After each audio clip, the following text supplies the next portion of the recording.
Mr. Sunshine! Oh, I have no idea. Napakarami na pala taong nakapila. Would you like to acquire your permits quickly? I apologize, but you made a mistake. Is there any way for me to get permissions again? No! Fixa, showing on April 22.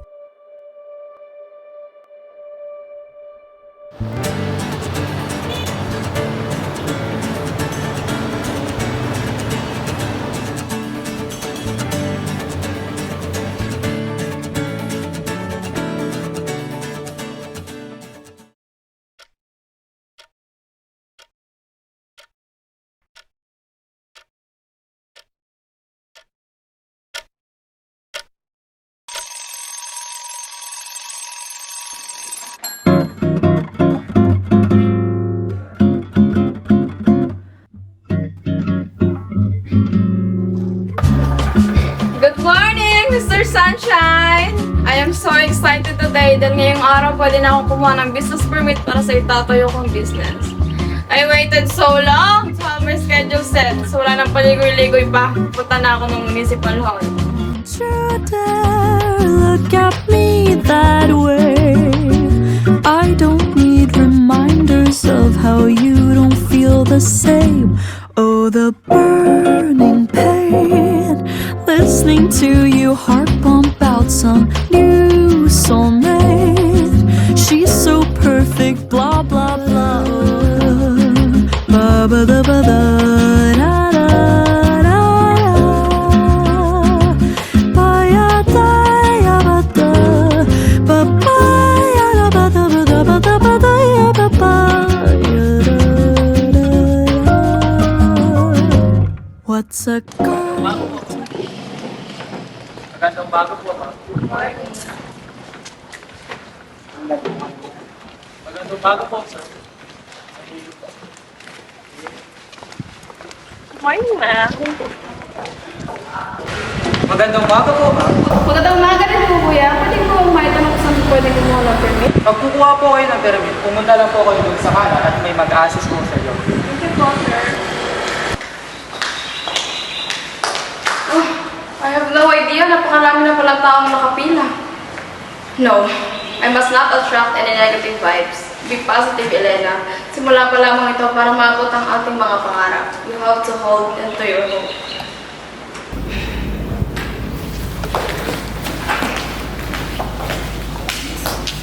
Next! Is Topper right? Yes, ma'am.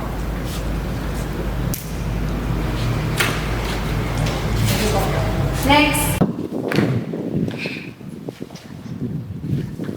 Despite the fact that I arrived early, mga abutan pa yata ako ng lunch break at kailangan ko itong hintayin matapos.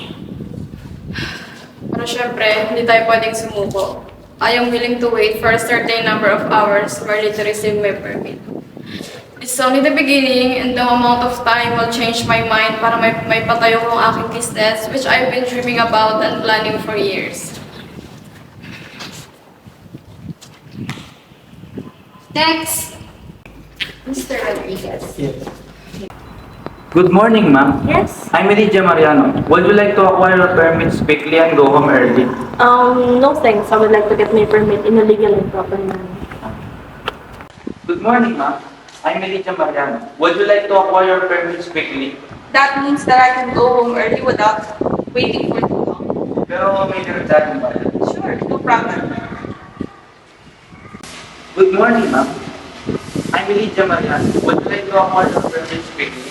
Pero may darating ba?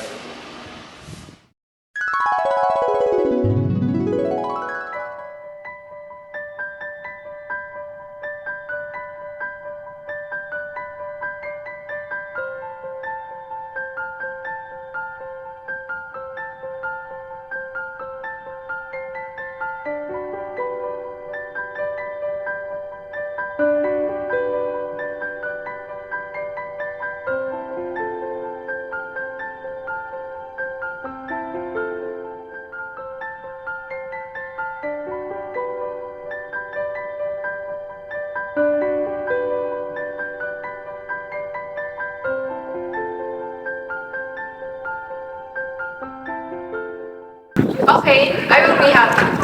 Don't worry, ma'am. It's a matter of time. You will receive your permit. Hindi na po kailangan pang pumila.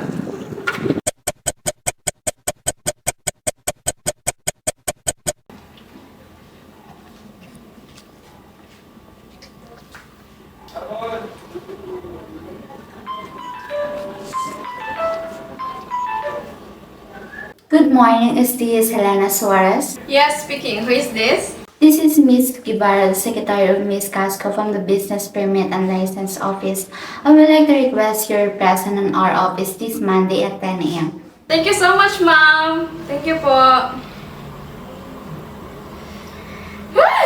Everything is according to the plan and all of them are all set. Soon, pwede ko na mabuksan ang aking negosyo. Thank you, Lord! Good morning, Miss First. Gusto mo tulungan kita? Ang dami kasing tala. Baka nahihirapan ka. No need, thank you. I can handle this. Kailangan ko kasi isabit lahat ng documents na to sa aking supervisor. Our office just down the hall din naman yan. Hala! Tama-tama. I'm also heading that way. Kung masaya ka ngayon, miss. Well, yes, makuha ko na kasi yung permit na need ko. And kapag nakuha ko na, pwede na akong makapag-open sa aking business. And if you have time, Miss First, pwede kang dumaan sa aking store. Oh, that's good to hear. Thank you for your kind gesture, Miss Suarez. I will make sure na kapag may libreng oras ako, dadaan ako sa inyong business. Thank you so much. Come in. Good morning, ma'am. Good morning po. Please take a seat. I am Elena Suarez. May appointment po ako kay Miss Mary Casco ng Business Permit and License Office. Please wait for a moment, ma'am. I will call Miss Casco.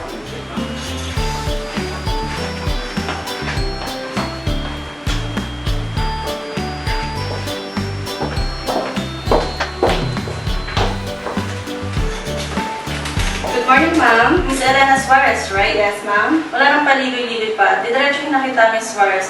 After examining the documentation for the approval of your permit, I discovered there is information that doesn't match your documents. And further inspection suggests that you did not follow our instruction to give transparency. But, ma'am, It seems like you used a fixer on your documents, Miss Suarez. Due to the reasons you did not comply and did not do so legally and appropriately, hence you've made a mistake. I am sorry, Miss Suarez, but I cannot approve your permit. I know I'm at fault, ma'am, but is there any way for me to get permissions again? I apologize, but you made a mistake and must face the consequences. You understand that having a fixer is wrong according to ARTA of 2007. I'm sorry, you're lucky that I did not send it up to the higher-ups right away.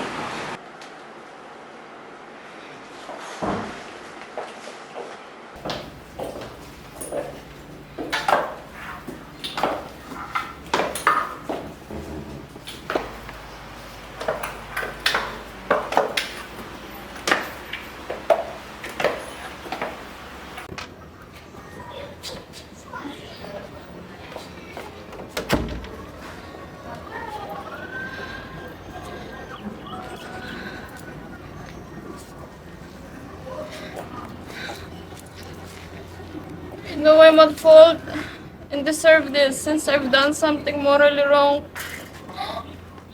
Pero anong magagawa ko? Hindi na ako nagkakamali. I may act morally wrong, pero don't I deserve a second chance? Don't I? What will happen to my business now? All of my effort, sacrifices, will go in vain with just one mistake that I've made. Ayoko nang ganito. This can't be happening. No! Ma'am, are you okay? What? Ano yan?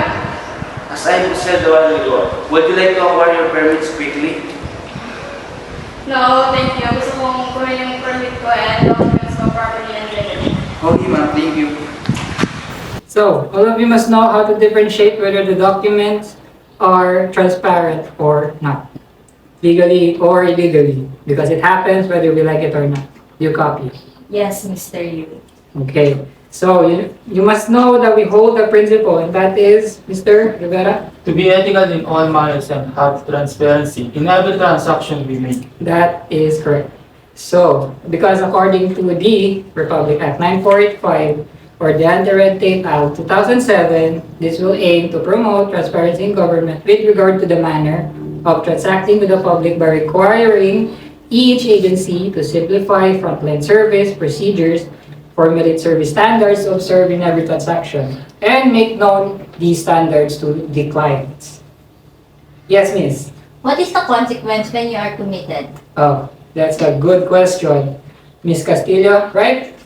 Okay, so we know that in every bad and wrongdoings we've made, there will always be consequences and punishments applied with it. So, better think your decisions first before doing it. Always remember that having ethical and moral values helps us make decisions that will a beneficial influence and lead us away from unjust consequences. So, especially when we are still young. Okay? So that inspires us to make the world a better place by the decisions we make, whether personal or not. Do you copy? Yes. Okay, so that is for today and have a nice start. Good day. Good day, sir.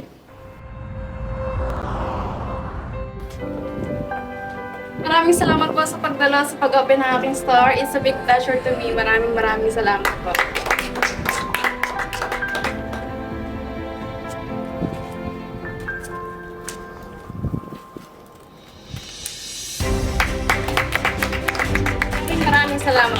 Maraming salamat po, Miss Pierce. Maraming salamat po, investor. Engineer, maraming salamat po. At tara, pasok na po kayo. Maraming salamat po sa pagdala.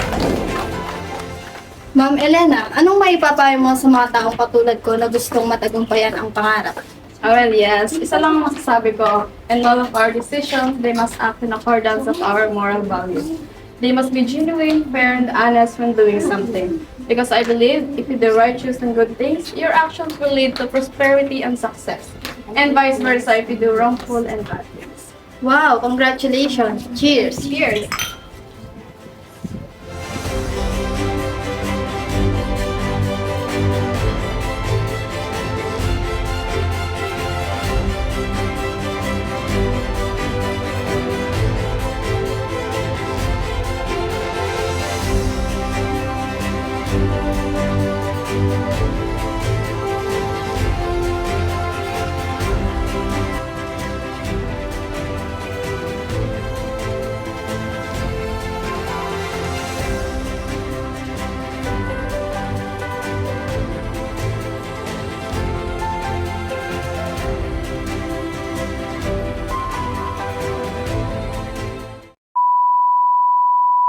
Lights, camera, action. Did not do so legally and appropriately, hence you've made a mistake.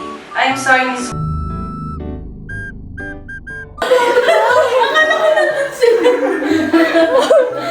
Mamimigay na naman yan. I know I'm at fault. I deserve this. Since I've done something morally wrong.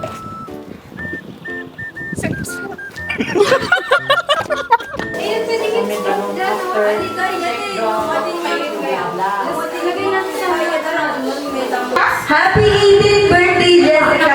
Hintayin ko natin si Jollibee, lalabas na.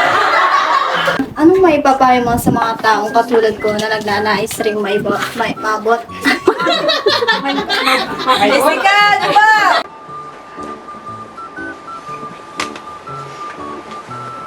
Good morning.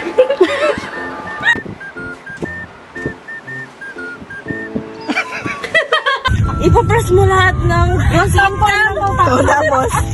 tapos ipapress mo din yung dun sa mga deduction mo. Nag-report na. Abangan niyo po kami sa aming vlog and please subscribe and hit the notification bell. Thank you.